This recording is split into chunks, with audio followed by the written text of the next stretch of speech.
The business of operations management is difficult, particularly in large enterprises like banking, insurance, and other services companies with teams of hundreds and thousands around the globe. Now add in recent pandemic forcing the workplace to change forever. Managers and employees are under immense pressure to get work done, while also finding ways to balance performance and well-being. The complexity is building, and it can be difficult to find the answers. This podcast, AO On Air, partnered with Active Ops, is designed to help identify areas that will help employees, managers, and senior leaders find solutions to the challenges within operations management.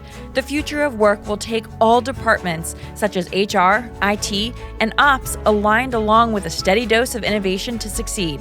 We'll bring you topics, thought leadership, and simple plans to help lead your teams into the future of work. A hybrid work world that will learn from one another and truly act globally, breaking down the silos of older management models for new ways of working. Welcome to the journey. Now let's begin. Hello and welcome to AO On Air. My name's Michael Cups. This is a podcast sponsored by Active Ops. Really fun topic today to talk with one of our team members out of Scotland. His name is John Henderson, and he'll introduce himself in a minute. But we're going to talk about the conundrum of operations management, or the puzzle that the pieces that managers have to go through to make it work. So welcome, John Henderson. Thank you, Michael. Great to be with you. Excellent. Well, good to see you again, as always. I wondered if you might just give us a little bit about you and your background, and so everybody knows the context. Sure. You've already said I'm based in Edinburgh in Scotland, so 4,500 miles away from you. But through the miracles of technology, we're able to have this face-to-face conversation today. So I've been with Active Ops for 2 years. Prior to that, I was 34 years working in financial services. So I've kind of done my national service, so to speak. Lots of experience with retail banking, working in call center environments, back office environments, offshoring. And the last kind of job I really got involved in was looking after the capacity management and process management tool set for RBS and NatWest. Excellent. Well, great to have you, and great to have that experience. And then to a topic that's sometimes difficult to explain. What I really like about what you're going to walk through today is you found kind of a visual way of explaining the problem and the solution. And so I'm going to hold up my version of it. I have one of the puzzles that John's going to talk about today, if I can get that in the camera. And he has one too. But the nice thing about it is there's a simple way of showing you this, but it's a complex problem to solve. So why don't we start there, John? The problem itself is you have finite number of resources and finite number of time, and you're trying to make it work, right, for whatever that operational task is. Maybe we could talk a little bit about what are those resources that are variables, and what are the challenges of aligning them. Sure. Well, I think first thing with this, and I've also got my puzzle here too, but rather than maybe spend time with it in case I drop any of the pieces, I thought we'd just use some slides to maybe walk that through. So if it's okay, I'll maybe share one or two slides just to explain that. Yep. The operational conundrum, as I've effectively called it, it's this is it, and this is what we aim to try and resolve daily, weekly, monthly, quarterly, annually. The being able to balance the work with the resources. And as you say, we start with an initial frame. And this initial frame for me is to try and box in or represent the finite resources. And when I was looking for an analogy, a puzzle, a trick, it was really important for me to get a trick that didn't have any deception in it. No sleight of hand, no illusion. So this is a puzzle. It's got hard edges. They are solid. They've not got any flappy doors or anything like that. It has to be representative of the finite resource we actually have in the business. So the first part is having that frame, that sandpit, or that place in which we can play. So that defines the resource. The next part that we then have is then to consider all the variables. And as you said it, this is where we've got, different size pieces of work. We've got different lengths of tasks. With different complexity, with different skills. We've got a whole bunch of different things that we need to bring together within our framework. And then it's resolving for that. But not just putting the pieces in. We've also got to be thinking about what's the compliance rules we've got to play to? What are the SLAs we've got to conform to? What level of quality have we got to work to? And all importantly, and I've used NPS, but it's a customer satisfaction index, what matters to the customer. So the operational managers have got a complex job. It's not just balancing the work to the resource, but also these other variable metrics as well that they've got to keep their eyes on. From there, we then try to get back to the position every single day. Have I got sufficient work to keep all my people occupied? And inversely, do I have enough people to do all the work that I've got to do? So that's what we strive to do, and get that balanced every single day. My challenge and my question for the conundrum, however, is this little light blue square that you can see. Would it be possible to take that out and add that in with the other 5 pieces that make up this puzzle to generate that additional capacity to do more? So yeah, can we deliver more? So we take the pieces out, we try to rebuild it. And it's interesting. It's difficult.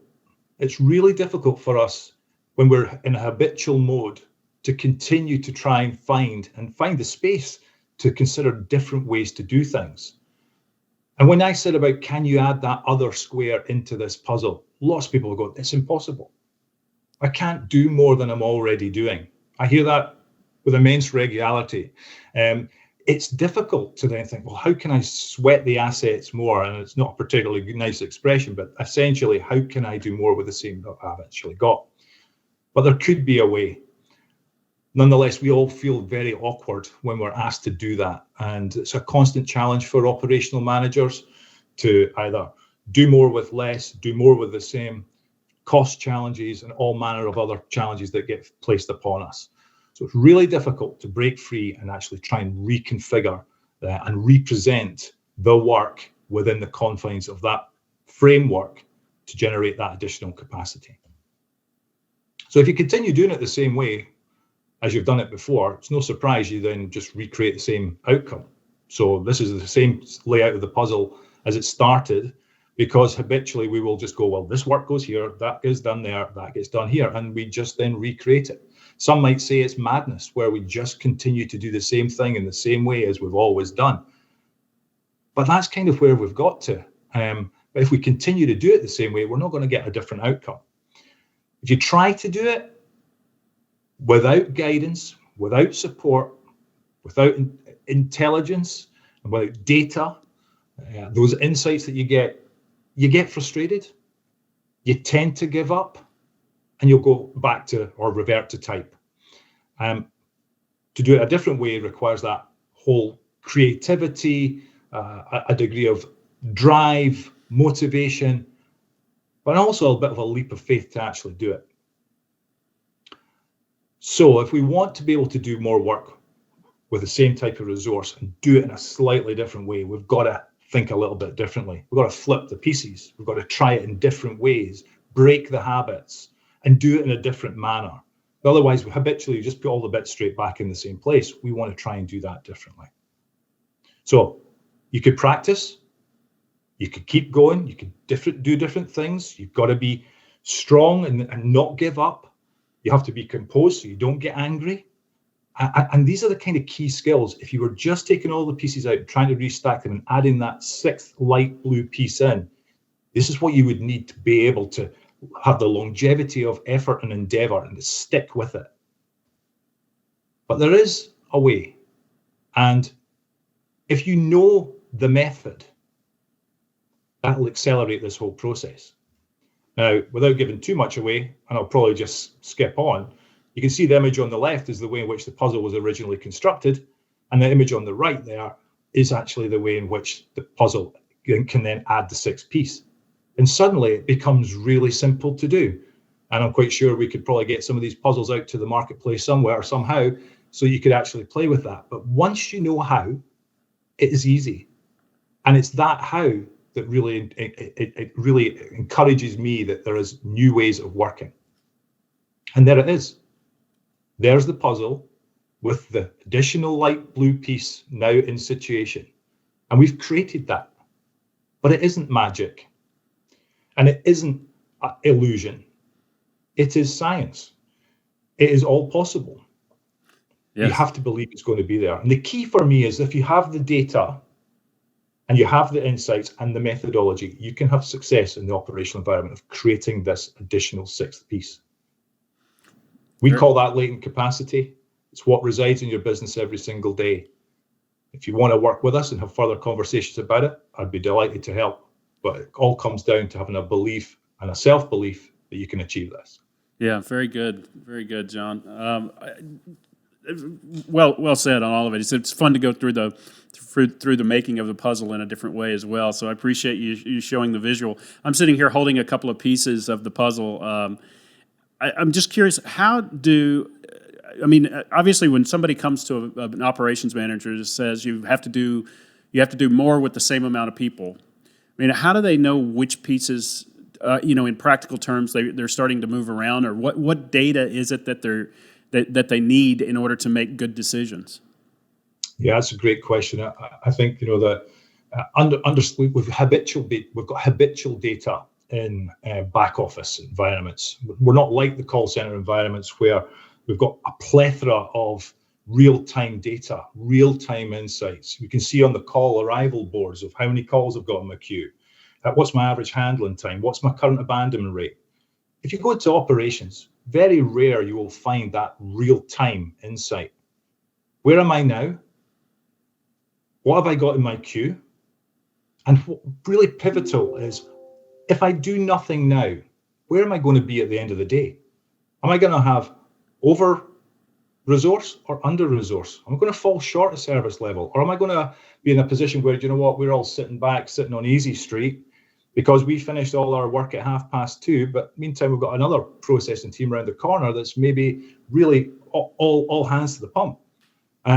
So for me, one of the key bits of data that we need is this real-time understanding of where am I, what have I got in the queue relative to the resources I've got, and where am I going to be at the end of the day? Because a fundamental principle would be, if you do not use that resource properly today, you lose it. And unlike the work, you can't carry the resource forward as a commodity tomorrow. The work can go, that can be moved forward, but you can't take the time. Yeah, it's interesting because I saw a survey, and I don't remember the source, so at the risk of getting it wrong, I won't say a source, but there was an unusual high amount of percentage of what managers proclaimed they spend more time looking for data than actually making decisions. Was that from your experience as well in the situations you've been put in? Yeah, and I think not only looking at the data, but even preparing it. Yeah. So preparing in an operational manager or team leaders, when they've got many people that they look after, the process of collating data for even a one-to-one, which the one-to-one conversation should be more about the person and having those kind of conversations than the collation of the data to get a picture that I could then have a conversation with. So you're absolutely right. There's an awful lot of scrambling about, collation of Excel spreadsheets, amalgamation of those, summarizing that, and it's an awful lot of reporting tomorrow about what we did yesterday. Yeah. To be honest, Michael, for me, spending all that time looking in the rear view mirror of my car is not what my job should be about. I want to be looking out the windscreen and driving my business forward. Yeah. But yeah, you're absolutely right. There's too much time looking back and reflecting, and it's difficult for them to do. That's not value add conversations. Yeah, that's interesting. I got two more questions for you, and then we can wrap it up. The first question is just what you said there. It's interesting because the manager to employee interactions that had to start happening during the pandemic, and I find it kind of frustrating if an employee has to explain what they did today instead of how they did today, right? And so kind of that information and that visibility allows you to have a conversation because you should already know what they did. It's a matter of how did they do it and how are they feeling about it and everything else, right?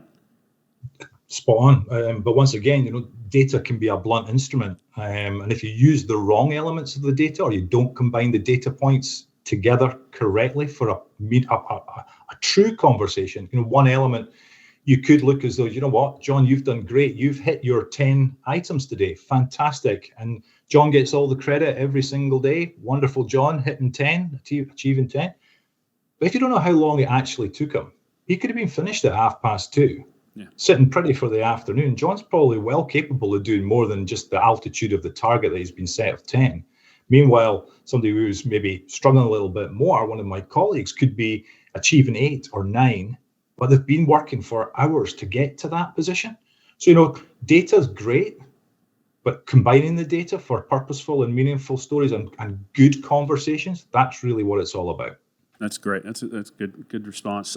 So the last thing, I've been very careful with my copy of this puzzle because I didn't want to drop it and have to take all the pieces home with me in a bag. But it seems to me that you probably did this puzzle, and more importantly, you solved this puzzle in operations. And once you know the formula and you know how to get it right, its speed is there and confidence is there. I mean, what are kind of the ramifications of just knowing how to put that puzzle together? Yeah, I think that's a very good question again. So you may or may not be aware, but I was a client before I was an employee of ActiveOps. So I think when you first go on the journey, you have to have that leap of faith. You have to try it. You have to experience it. And when you start learning the methodology and you can see the benefits that brings, you get quicker and quicker and quicker, and the benefits can all arise. And it's then that story, taking that on board, taking that to a wider community. That's the joy of what I do nowadays, working with all the banks, insurance companies across the world that I'm fortunate enough to engage with, to share some of that the journey and storytelling that I get involved with. So yeah, it's it takes it. You have to get started. Once you get started, the fun just rolls in after that. Excellent. And so the exciting thing about this is you're going to share this same presentation with a set of colleagues and banking back office officials in Vienna in the coming months, and we'll publish this podcast on the same day so they can share it with their peers and share the experience and talk about it. And I think you did a wonderful job of being the puzzle master today. Thank you, John, very much. And thank you for joining us late in your day. Hopefully someday we can get you over here in Dallas. We can watch the Cowboys, even though they aren't sitting winning examples, but maybe it's better if I come to Scotland and you can show me one of your winning examples there. That would be my pleasure to have you over here as well, Michael. Thanks so much. Thank you. Enjoy your trip to Vienna, and thanks for your insights today. For those watching, if you want to find out more information about John, you can find him on LinkedIn. If you also want to learn more about ActiveOps and the methodology and the products, you can go to our resource hub on activeops.com. You can also check out more videos on AOTV. Thanks very much, and have a great day. At ActiveOps, we call it Management Process Automation, or MPA. MPA helps managers make better decisions by providing a consistent, easy-to-understand view of capacity and productivity. MPA does the hard work of consolidating information, forecasting and planning, and even gives you visibility of skills and capabilities across your enterprise. Your managers can make decisions based on a complete picture of their operations and then get back to leading. As work progresses, MPA helps managers spot problems early and deal with them proactively, celebrate successes properly, and match resource to workload in real time. By making managers more effective, MPA reduces operational costs. Best of all, the right MPA tools make it possible to deliver all these benefits across global enterprises with thousands of employees. Solutions like Workware Plus from ActiveOps. Workware Plus builds on our 20 years of experience supporting service operations to give you a 360-degree view of your operations, helping you turn operations management from a guessing game into a game-changing source of efficiency and value. Employees are empowered to manage their days and weeks feeling accomplished, confident, and able to balance work and personal life. Wherever your organization or customers live and work, ActiveOps is ready to help you deliver world-class service and employee engagement to help your company thrive. ActiveOps. See further, know more, move faster.